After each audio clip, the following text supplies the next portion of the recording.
நாமக்கல் மாவட்டம் ராசிபுரம் அடுத்த வெண்ணந்தூர் சொசைட்டி தெரு பகுதியைச் சேர்ந்தவர்கள் நந்தகுமார் சுகுணா தம்பதியினர்.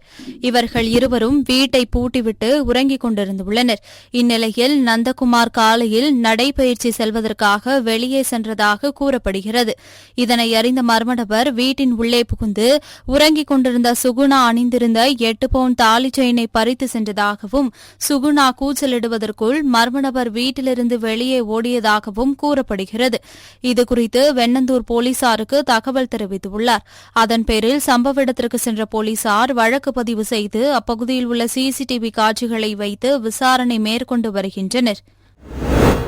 கடலூர் மேற்கு மாவட்டம் திட்டக்குடி அருகே உள்ள கொரைக்கைவாடி ஊராட்சியில் சக்திவேல் என்பவர் ஊராட்சி மன்ற தலைவராக உள்ளார். இவர் கடந்த 2022ஆம் ஆண்டு 2,70,950 ரூபாய் வரையில் மோசடி செய்துள்ளதாக ஊராட்சி மன்ற துணைத் தலைவர் தங்கமணி சென்னை உயர்நீதிமன்றத்தில் வழக்கு தொடர்ந்துள்ளார். இந்த வழக்கின்படி அரசு அதிகாரிகள் செய்த ஆய்வில் ஊராட்சி மன்ற துணைத் தலைவரின் கையெழுத்து போலியானவை என்பது தெரியவந்ததைத் தொடர்ந்து தொழுதூர் காவல் நிலையத்தில் விசாரணை மேற்கொண்ட பின்பு பல்வேறு குற்றப்பிரிவில் அவர் மீது வழக்கு பதிந்து திட்டக்குடி நீதிமன்றத்தில் ஆஜர்படுத்தி சிறையில் அடைத்தனர். இதேபோல் மங்களூர் ஒன்றியத்தில் ஊராட்சி மன்ற தலைவர் கையூட்டல் கொடுத்து பயமில்லாமல் இதுபோன்ற செயலில் ஈடுபட்டுள்ளாரா என்பது குறித்தும் அரசு அதிகாரிகள் தாமாக முன்வந்து மங்களூர் ஒன்றியத்துக்குட்பட்ட அனைத்து ஊராட்சியின் வரவு செலவுகளை ஆய்வு செய்ய வேண்டும் என்றும் சமூக ஆர்வலர்களும் பொதுமக்களும் கோரிக்கை விடுத்துள்ளனர். திருப்பத்தூர் மாவட்ட ஆட்சியர் அலுவலக வளாகத்தில் மாவட்ட ஊரக நகர்ப்புற வாழ்வாதார இயக்கம் சார்பில் மகளிர் சுய உதவி குழுக்கள் மூலம் சிறுதானிய உணவகத்தினை மாவட்ட ஆட்சியர் தர்பகராஜ் திறந்து வைத்தார். இதில் திணை, சாமை, வரகு, குதிரைவாலி, கம்பு, கேழ்வரகு உள்ளிட்ட பல்வேறு சிறுதானியங்களை பயன்படுத்தி சிறுதானிய சிற்றுண்டிகள், முருங்கைக்கீரை, முடக்கத்தான் கீரை உள்ளிட்ட பல்வேறு கீரை சூப் வகைகளும் பல்வேறு தானிய சுண்டல் வகைகள் தனியார் உணவகத்தில் விற்பனை செய்யப்படுகிறது. இந்நிகழ்ச்சியில் தமிழ்நாடு ஊரக நகர்ப்புற வாழ்வாதார இயக்க திட்ட இயக்குநர், ஜோலார்பேட்டை ஆம்பூர் சட்டமன்ற உறுப்பினர்கள் மற்றும் துறை சார்ந்த அரசு அலுவலர்கள் பங்கேற்றனர். திருப்பூர் மத்திய பேருந்து நிலையத்திலிருந்து சேவூர் வரை செல்லும் அரசு பேருந்துக்கும் அவிநாசி செல்லும் தனியார் பேருந்துக்கும் நேர பிரச்சினை காரணமாக தனியார் பேருந்து அரசு பேருந்து வெளியே செல்லாத வகையில் தடுத்து நிறுத்த முயன்றது. அப்போது தனியார் பேருந்து மோதியதில் அரசு பேருந்தின் பக்கவாட்டு கண்ணாடி உடைந்து விழுந்தது. இதனால் ஆத்திரமடைந்த அரசு பேருந்து ஓட்டுநர்கள் மற்றும் நடத்துனர்கள், தனியார் பேருந்து ஓட்டுநர்கள் தொடர்ந்து இதுபோன்று செயல்பட்டு அரசு பேருந்துகளை சேதம் விளைவிப்பதாகவும் தனியார் பேருந்து நிர்வாகத்தை கண்டித்தும் பேருந்து நிலையத்தின் வாயில் முன்பாக போராட்டத்தில் ஈடுபட்டனர்.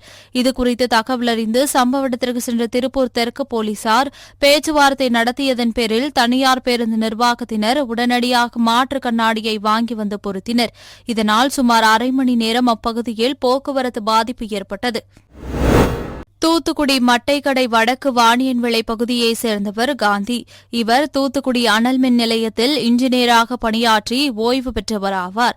இந்நிலையில் இவர் வீட்டை பூட்டிவிட்டு அருகில் உள்ள தனது மகன் வீட்டுக்கு சென்றுவிட்டு வீடு திரும்பியபோது வீட்டின் முன்பக்க கதவு உடைக்கப்பட்டு பீரோவிலிருந்த 30 லட்சம் மதிப்பிலான 50 சவரன் தங்க நகைகள், 45,000 ரூபாய் ரொக்கம் ஆகியவை காணாமல் போனதைக் கண்டு அதிர்ச்சியடைந்து இதுகுறித்து தூத்துக்குடி வடபாக்கம் போலீசாருக்கு தகவல் தெரிவித்தார். அதன் பேரில் சம்பவ இடத்திற்கு சென்ற போலீசார் வழக்கு பதிவு செய்து அந்த பகுதிகளில் உள்ள சிசிடிவி கேமராக்களில் பதிவான காட்சிகளின் அடிப்படையில் விசாரணை மேற்கொண்டு வருகின்றனர். கேரள மாநிலம் மலப்புரம் பகுதியில் நிபா வைரஸ் வேகமாக பரவி வரும் நிலையில் 14 வயது சிறுவன் ஒருவர் பலியாகியுள்ளார். இந்நிலையில் நீலகிரி மாவட்டம் கூடலூர் தாலுகா மலப்புரம் மாவட்டத்தின் எல்லையில் உள்ளது. இங்கு நாள்தோறும் ஏராளமான சுற்றுலாப் பயணிகள் கூடலூர் வழியாக உதகைக்கு சென்று வருகின்றனர். இந்நிலையில் கூடலூர் மலப்புரம் எல்லையான நாடுகாணி சோதனை சாவடியில் நீலகிரி மாவட்ட சுகாதாரத்துறையினர் இதுவரை எந்தவித பரிசோதனை மற்றும் கண்காணிப்பு பணி மேற்கொள்ளாமல் உள்ளனர். இதனால் கூடலூர் பகுதியில் நிபா வைரஸ் பரவும் அபாயம் உள்ளது. எனவே தமிழக அரசு உரிய நடவடிக்கை எடுக்க வேண்டும் என அப்பகுதி மக்கள் கோரிக்கை விடுத்துள்ளனர். தூத்துக்குடி மாவட்டம் வேப்பலோடை பஞ்சாயத்துக்குட்பட்ட வடக்கு கல்மேடு கிராமத்தில் 100க்கும் மேற்பட்ட முதியவர்கள் பெண்கள் உள்ளிட்டோர் 100 நாள் வேலை திட்டத்தில் பணிபுரிந்து வருகின்றனர். இந்நிலையில் பஞ்சாயத்து நிர்வாகம் கடந்த ஒரு மாதமாக வேலை வழங்காமல் 4 கிலோமீட்டர் தூரம் நடந்து சென்று அடுத்த கிராமத்தில் சென்று வேலை பார்க்க கூறி வருகிறது. இதைத் தொடர்ந்து பாதிக்கப்பட்ட வடக்கு கல்மேடு கிராமத்தைச் சேர்ந்த 100 நாள் வேலை திட்ட பணியாளர்கள் மாவட்ட ஆட்சியர் அலுவலகத்தை முற்றுகையிட்டு தங்கள் கிராமத்தில் வேலை வழங்க வேண்டும் என கூறி மாவட்ட ஆட்சியரிடம் மனு அளித்தனர். வடக்கு கிளமேடு கிராமத்துல நாங்க வந்திருக்கோம் சார் மனு கொடுக்க. எங்க ஊர் கம்மாவட்டு வேலை அடுத்த ஊர்ல வச்சிருக்காங்க. 4 கிலோமீட்டர் தூரம் நடந்து போகிற மாதிரி இருக்குது. வயசானவங்க நடந்து போக முடியாது. அதனால எங்க ஊர்ல உள்ள கம்மாயில முள்வேலிகள் அதிகமா இருக்கிறதுனால அதை அப்புறம் அகற்றணும். மழை வர்றதுக்கு முன்னாடியமும் இந்த வேலை எங்க ஊர்ல கிராமத்துக்கு வடக்கிழமைக்கு வேலை தரணும் சார். காஞ்சிபுரம் ஊராட்சி ஒன்றியத்துக்கு உட்பட்ட கோனேரிக்குப்பம் கிராம ஊராட்சியில் உள்ள செல்வ விநாயகர் நகர், புதூர் நகர், தலையாரி தெரு, மேட்டுத்தெரு உள்ளிட்ட பகுதிகளில் மின்சாரம் விநியோகத்தில் அவ்வப்போது ஏற்றத்தாழ்வுகள் ஏற்பட்டு மின் விளக்குகள், வீட்டு உபயோகப் பொருட்கள் உள்ளிட்டவை பழுதடைந்து அதிக பொருட்செலவு ஏற்படுவதால் அப்பகுதி மக்கள் பெரும் அவதிப்பட்டு வந்தனர். இதனால் புதிய மின்மாற்றி அமைத்து தர காஞ்சிபுரம் சட்டமன்ற உறுப்பினர் எழிலரசனிடம் அப்பகுதி மக்கள் கோரிக்கை வைத்தனர். இதையடுத்து பொதுமக்களின் கோரிக்கையை ஏற்று புதிய மின்மாற்றி அமைத்து தர தமிழ்நாடு மின்சார வாரியத்திற்கு பரிந்துரை செய்ததன் பேரில் தமிழ்நாடு மின்சார வாரியம் சார்பில் 6 லட்சம் ரூபாய் செலவில் 100 கிலோ வாட் திறன் கொண்ட புதிய மின்மாற்றி செல்வ விநாயகர் நகர் பகுதியில் அமைக்கப்பட்டு பொதுமக்கள் பயன்பாட்டிற்கு துவக்கி வைக்கும் விழா நடைபெற்றது.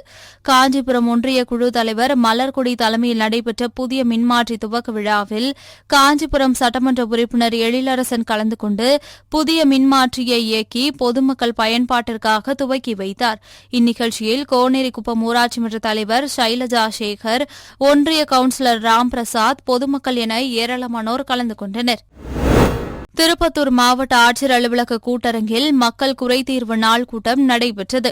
இதில் மாற்றுத்திறனாளிகள் நலத்துறையின் சார்பில் 4 மாற்றுத்திறனாளிகளுக்கு 3.76 லட்சம் ரூபாய் மதிப்பிலான இணைப்பு சக்கரம் பொருத்தப்பட்ட இருசக்கர வாகனம், 2 பார்வையற்ற மாற்றுத்திறனாளிகளுக்கு 10,000 ரூபாய் மதிப்பிலான நவீன படிக்கும் கருவி மற்றும் 1 மாற்றுத்திறனாளிகளுக்கு 7,000 ரூபாய் மதிப்பிலான சிறப்பு சக்கர நாற்காலி என மொத்தமாக 7 மாற்றுத்திறனாளிகளுக்கு 3.93 லட்சம் ரூபாய் மதிப்பிலான அரசு நலத்திட்ட உதவிகளை மாவட்ட ஆட்சியர் தர்பகராஜ் வழங்கினார்.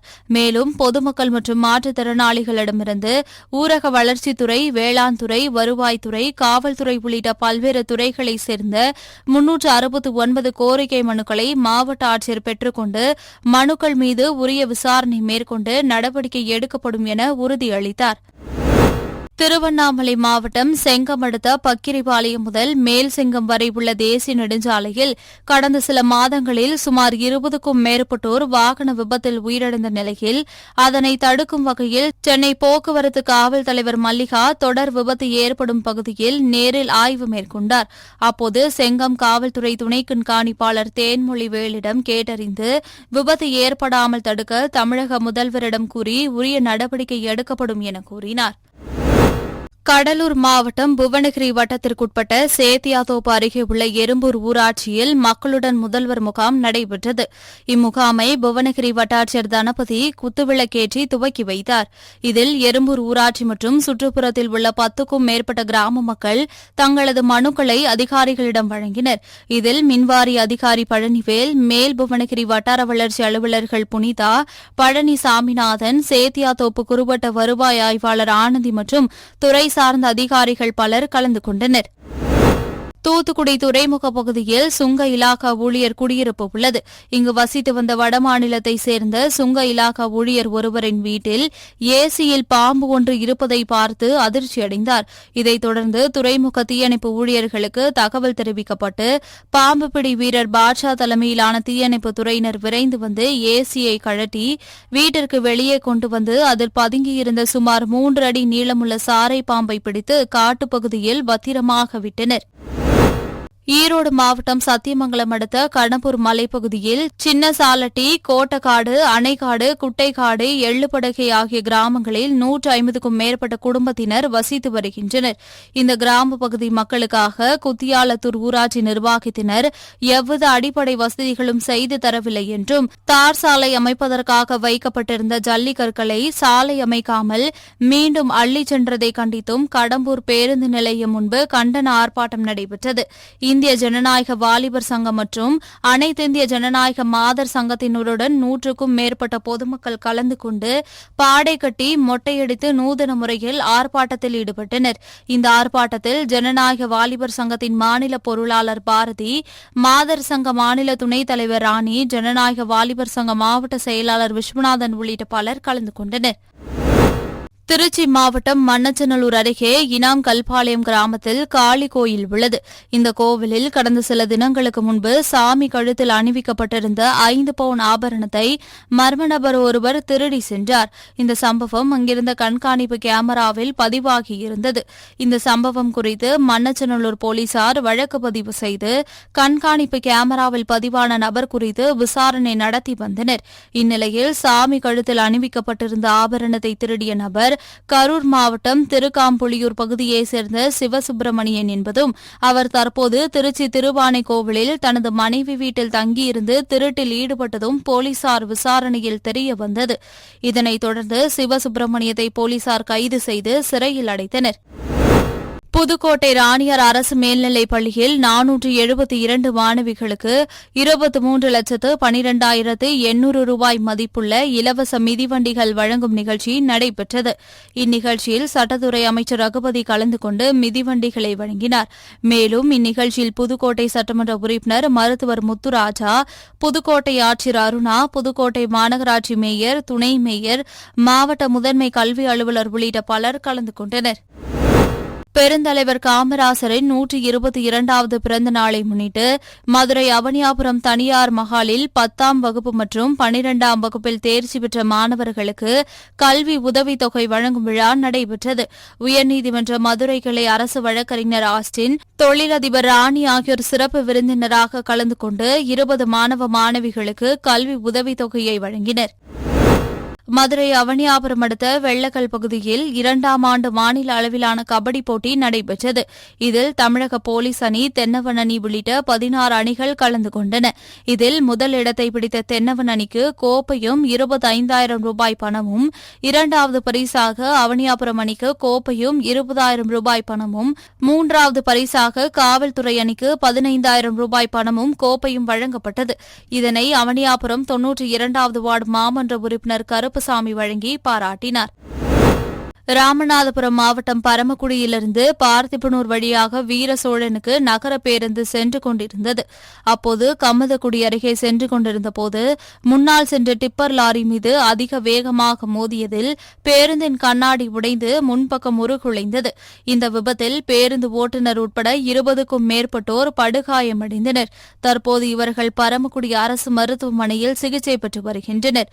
மேலும் இந்த விபத்து குறித்து பரமக்குடி டவுன் போலீசார் விசாரணை மேற்கொண்டு வருகின்றனர். கடலூர் மாவட்டம் கத்தாழையிலிருந்து சிதம்பரம் நோக்கி அரசு பேருந்து சென்று கொண்டிருந்தது. அப்போது புவனகிரி அருகே உள்ள ஆதிவராகநத்தம் பேருந்து நிலையம் அருகே வந்தபோது அங்கு கூடியிருந்த மர்ம நபர்கள் பேருந்தின் பின்பக்க கண்ணாடி மீது கல்வீசி தாக்கியுள்ளனர். உடனடியாக பேருந்து நிறுத்தப்பட்டு பயணிகள் அனைவரும் மாற்று பேருந்தில் அனுப்பி வைக்கப்பட்டனர். இதுகுறித்து தகவல் அறிந்து சம்பவ இடத்திற்கு வந்த புவனகிரி காவல்துறையினர் தாக்குதல் சம்பவம் குறித்து விசாரணை மேற்கொண்டு வருகின்றனர்.